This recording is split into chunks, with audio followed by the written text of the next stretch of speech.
This Alexa Flash Briefing is sponsored by Team Automotive Group. Hello everyone from WAFB Channel 9. I'm Matt Williams with those Tuesday headlines. A Tuesday that's starting off, look at some clouds out there as the sun comes up. We're going to give you a quick peek at the forecast, including getting close to freezing temperatures and maybe the next day or so here. We'll get to that in a minute, but want to start you with some of the headlines that you're going to be walking out into, including this. The second of 3 days of memorializing and remembering former First Lady Rosalynn Carter. Of course, she died a few days ago at the age of 96. Her husband right now, former President Jimmy Carter, still in hospice.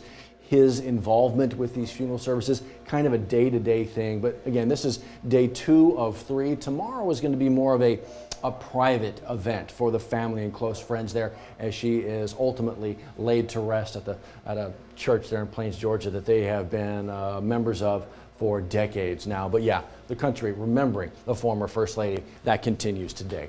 Want to get you back into South Louisiana here with a shooting investigation. In fact, you know where in Baton Rouge I-110 kind of T intersects and ends there at Scenic Highway? This happened just up from there, like a few blocks from there. You may know the grocery store if you're familiar with that part of the world, the S&Y Grocery. Our crew on scene actually got this video. You can see a couple bullet holes right here in the windshield.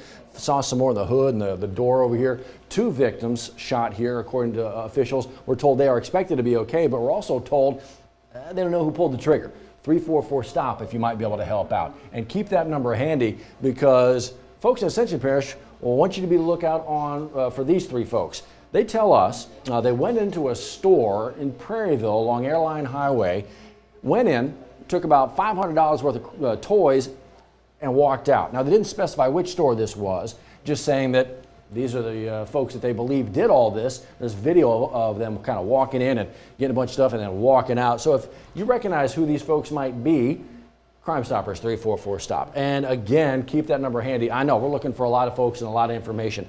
This is a look again at the 2 teenagers still out there right now after escaping from the East Baton Rouge Parish Juvenile Detention Center. And one of them that you actually just saw here, David Atkins, that is David Atkins, that's Willie Jackson. David Atkins, actually that's one of the teenagers that escaped from the facility a couple weeks back and then was arrested and found, a couple days after that. But again, a lot of questions going on right now about what's going on at the facility.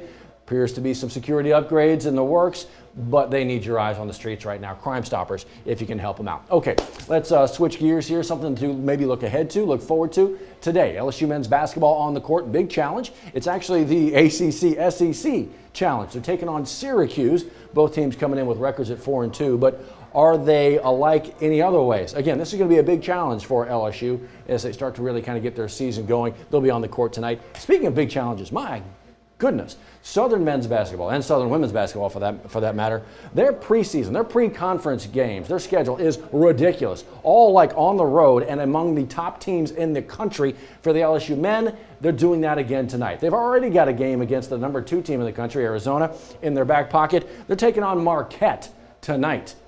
That's the 3rd ranked team in the country. Marquette just lost to the number 1 ranked team in the country by only 3 points last week. So that's who the Jags have tonight. The Golden Eagles, Marquette, up there in Milwaukee. We'll see what the Jags are able to do. Milwaukee, probably a little bit colder than we are right now. I don't know, maybe not. Let's give you a look. This is what you were staring at a minute ago. The sunrise over South Louisiana, looking pretty good. Our Sky 9 camera network giving you a peek in from the west side into parts of downtown Baton Rouge. This is as we kind of lay this down right around the 7:30 half hour.